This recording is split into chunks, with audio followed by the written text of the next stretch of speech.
Hello party people, what's up? Welcome back to my channel. I'm Tori, and for today's video we're going to be talking about 2022 trends. This video was kind of inspired by Mandy, aka Old Loser in Brooklyn, on TikTok. I saw one of her TikToks where she was talking about the rise and potential return of indie sleaze, which I'm a trend forecaster, and there is an obscene amount of evidence that the indie sleaze Tumblr aesthetic is coming back, and we need to talk about it. It's like this whole aesthetic that was really popular in the late 2000s, early 2010s, and it really like struck a chord within me because I had kind of been feeling like there have been so many things in my life, like so many trends and aesthetic choices that kind of been pointing us towards that resurgence, that revival. And so I thought I would dedicate a video to brain dump on all of you some of the feelings I've been feeling and some of the things I think are going to return. I am not a professional trend caster by any means, so this is just my prediction. So please be nice in the comments below. Literally was like, this is a school assignment. I am typing this up.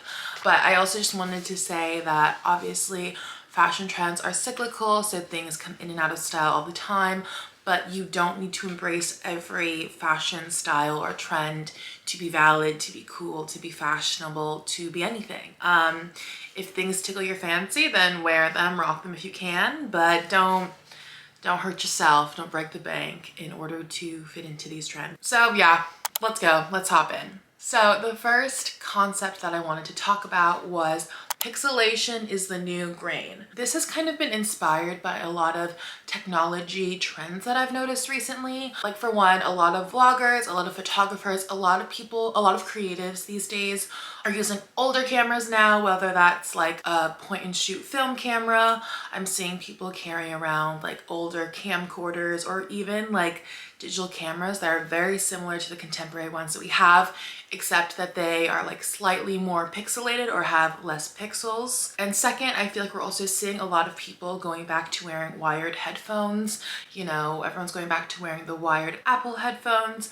I saw for a while people were trying to find like these specific over-the-head headphones that you would wear at like your school's computer lab or in the library. I feel like these observations honestly really go back to Mandy's observations in her TikTok where she was talking about the cobra snake and this kind of spontaneous photography that was happening. Like it was very like flash heavy, it was very in your face, it was very unedited, and I think we're going to be like going back to that kind of style, and I think we're already seeing that kind of style being reflected in modern media. But the big difference though is that like with the 2010s indie sleaze, we were using like Polaroid cameras. I have like a whole stack of Polaroids in my closet. A lot of people were putting like fisheye lenses on their like little iPhones. Everyone had like the flip video camera. So I think that these new adaptations are just like us modernizing this old trend by using other older technology. I think this also just goes back to like us as a generation, like our awareness of being monitored and documented all the time. I'm seeing a lot of selfies on my feeds of people taking a screenshot within the photo app, or a lot of people are using like trying to get like the CCTV style and like have their friends like record them from like a different height or a different perspective to make this like very rehearsed scene look as candid as possible. Yeah, I think pixelation is the new grain. It's coming back in this way, and I think it's going to be super interesting. And I think what this means for us is that the way people are posting online is going to change. But also I think this means that like we are going to have to go back to bigger bags because everyone's going to be lugging around like 3 different cameras at one time. Like you can't put that in a micro bag, you know what I'm saying? So if you haven't embraced the bigger bag, I feel like you might soon.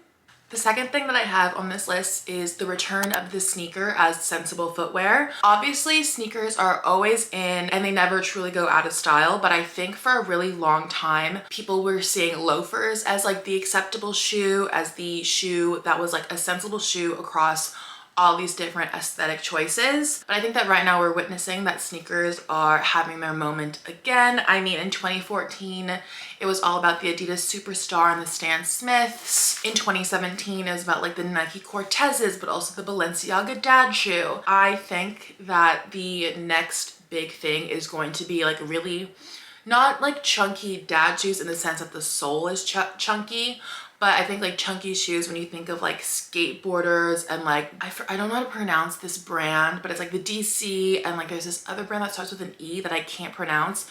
Like these kinds of like more like big shoes, kind of looking a little more marshmallowy and a little more puffy. Part of me thinks like this is coming back because I've been seeing on my timelines, I'm sure you have too, of like the rise in everyone's interest in Nike Dunks and the New Balance 550s.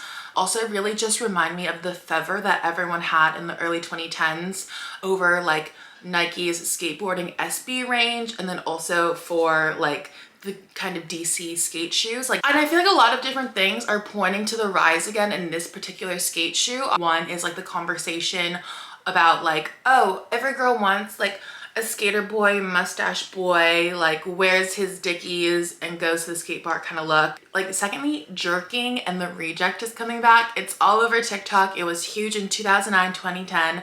And this was like the kind of shoe everyone was wearing. Like I think about like the New Boys, the shoes that Justin Bieber used to wear. Also during that time, this shoe went across all different genres of music. Like I feel like boys from like Cobra Starship were wearing it. Like it was in every genre. Every musician wore this kind of shoe, and every fan of all these genres wore these shoes. And so I feel like similarly to how like the Nike Dunks and the like New Balance 550s are like going for like the fashion girlies, but also like the preppy girlies and the athletic girlies, like this kind of shoe is going to be coming back. This kind of aesthetic and like this whole like weird outfit equation of like making your shoes the focal point of the look really just reminds me of this era of Zendaya. You know exactly what era I'm talking about. It's like letting the shoe speak for itself, but also like trying to flex that you have these really cool shoes. Like I feel like flex sneaker culture might be on the rise again in this way. I feel like it hasn't really died down, but it has not been at the focal point of like my brain for a while. I feel like these like skater brands and these skater kind of shoes will definitely be something we're going to be noticing soon. And if not the actual brands, I think like this certain shape of shoe will be coming back for sure. Kind of going off the like relation to like New Boys and like this like very bright and loud aesthetic that was really huge in the early 2010s. I think bold prints and bold colors are here to stay. Looking back on like the past few years of like women's fashion, for example, I think of like the Copenhagen style when we were all wearing a little more muted pastels, to when we're all wearing like these really funky like natural prints, naturally groovy funky prints. I think this trend is going to continue on, and I think it's going to be more accessible for all the genders. But I definitely think that this trend is going to look slightly different than its original form in the early 2010s. So instead of like wearing purple skinny jeans, I think, you know, everyone's gonna be wearing a bright purple slack instead of a zebra vest. It could be a zebra vest, but also could be like a zebra cardigan. I just don't think that these kinds of prints are going to go away, especially because I do feel like this is kind of our modern version of opulence. Like I think as we're coming out of these really tough times, people don't want to dress boring. Speaking of like prints and stuff, something I think we might see next year is the return of the Pyrex Virgil Abloh look. So recently Virgil Abloh passed away, and I think people are going to be talking about him for a very long time for very good reason, and we're going to be noticing his absence in the fashion world. But I also think so many people are going to start dressing and paying homage to him. When I think of 2010s fashion and like sometimes indie sleaze, is the use of flannels. Everyone wore flannels. We all wore flannels with really weird sayings on the back, and like I think that that might be returning, especially because one of the big pieces from Virgil's Pyrex collection was this kind of ready-made flannel where he threw on the brand name and the number 23 on the back, 23 because he loved Michael Jordan. Also potentially, if not this exact kind of thing, I think his version of like using ready-made t-shirts with very basic branding, or having like iconic works of art reappropriated and screen printed onto tees is going to be something that's coming back again to like pay homage to him. But also I think it makes sense with the way that everyone has been kind of trying to redefine the graphic tee. Kind of going off the idea of these like branded tees or these slogan tees, I think we already know what the female version is. It's these brands, OG BFF and Praying. You know the running joke that's like, okay, you know you bought this shirt from Forever 21 when it's cute on the front, and then you look on the back and it says, buy me pizza and touch my butt. I think we're gonna be dressing like that ironically, but then it's just gonna take a turn. I think this genre of tee is definitely coming back. The original brand that I think of when I think of like my style as it was influenced by the internet in like the early 2010s, I always think of the brand Weekend that had really interesting slogans and sayings. I'm pretty sure Weekend is still around, to be honest. They were really big when I was younger, same with like Brandy Melville and their really bad slogan tees. It definitely is a trend I also feel that could potentially skew young. So if you're not into looking like a teenager, or like conversely trying not to make yourself look too old by trying too hard to look young, perhaps this is not the trend for you, but I definitely see this coming back for sure. If you're not into like, you know, the bold prints, the bold colors, and these like bold slogan tees, another aesthetic that I think is definitely on the rise and we're definitely going to see more of is the equestrian preppy style. Like I'm thinking OG Gossip Girl, Ralph Lauren catalog kind of style. I think it's definitely coming back with a vengeance. This aesthetic has existed for a very long time and is still something people wear all the time, but I feel like this is going to be one that a lot of people across a lot of different aesthetic like groups will embrace. These are a couple of things that I noticed lately that have made me think that the preppy aesthetic is coming back really strong. The latest Ivy Park campaign with Reese Witherspoon's kids, Ava and Deacon Philippi, had a lot of preppy imagery and energy.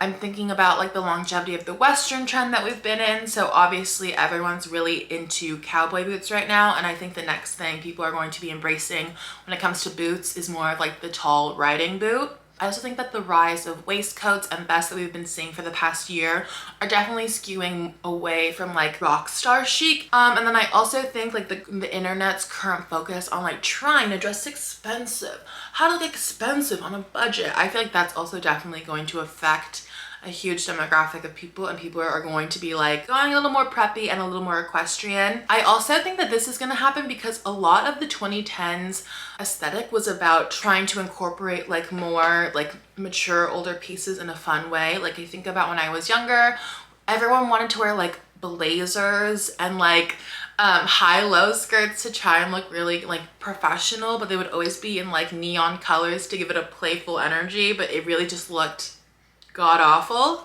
I also think about like the American Apparel riding pant. This was like, as Mandy said in her TikTok, it is like the cousin to the disco pant, which was also iconic during that time. So I think that's like another segue people can go into. The knee-high riding boot and the creeper were like really huge in the early 2010s. And so I feel like we're making that natural progression, as I said, because, you know, we've been embracing the cowboy boot for a little bit. A couple years ago, everyone was all about like the Stuart Weitzman boots, or like or like knee-high boots that weren't like skin tight, but they were like very knee-high. I definitely think this aesthetic though is going to be updated a little bit with like the Western motifs that we've been really seeing a lot for the past couple of years. And I think we can also see this in the way that like luxury brands have been collaborating with each other. Like Supreme and Tiffany's recently did a collaboration. So I feel like so many of these like classic waspy elements are definitely going to have a bit more of a modern twist, so keep your eyes out. And then the last trend I want to talk about is scarves as the it accessory. So this, again, this is inspired by two different things. First, if you have seen this scarf or any of its dupes and iterations on your feed, you are qualified for compensation, because I feel like I cannot log on to any internet platform without seeing a dupe for this Acne scarf. Let me tell you, I am truly fighting for my life to try not buy this scarf, because I'm telling myself, I'm like, girly girl, you live in Southern California, you don't need this. My like refusal to buy this scarf makes me feel like I'm being such a lame-o because I'm not participating in such an easy trend. But it's like, that's how trends get you. They make it feel like it's super easy for you to adapt and create outfits with this wardrobe, but then in like 3 weeks, no one's gonna wear it. We're going on a tangent. But the second reason why I think scarves as the accessory are going to be coming back is because of this photo with Jeremy Scott and Kanye West taken by Cobra Snake. And I really highly doubt, and I really hope and pray that shutter shades don't come back, but I think the scarf might be coming back because it's still slightly silly, but also slightly more practical than shutter shades. But because this like acne scarf is so popular right now, I think that this will kind of create like the need to continue wearing scarves into 2022. So I do think that like skinny scarves and more like silky linen scarves are going to be coming back. I feel like I've had these girls on my mind for like the past few months, and I do feel like I'm going to be embracing the Mary-Kate and Ashley like uniform because they wore these iconic skull scarves, and I feel like this is kind of the energy of the scarf that will be back in 2022. Like, so yes, those are all of the things I could think of for now. Obviously, we'll see at the end of 2022 how things change. I hope you all enjoyed this video. Please give it a like, follow me on Instagram, or let me know down below some of your predictions for 2022 trends, and I'll see you for the next one. Bye!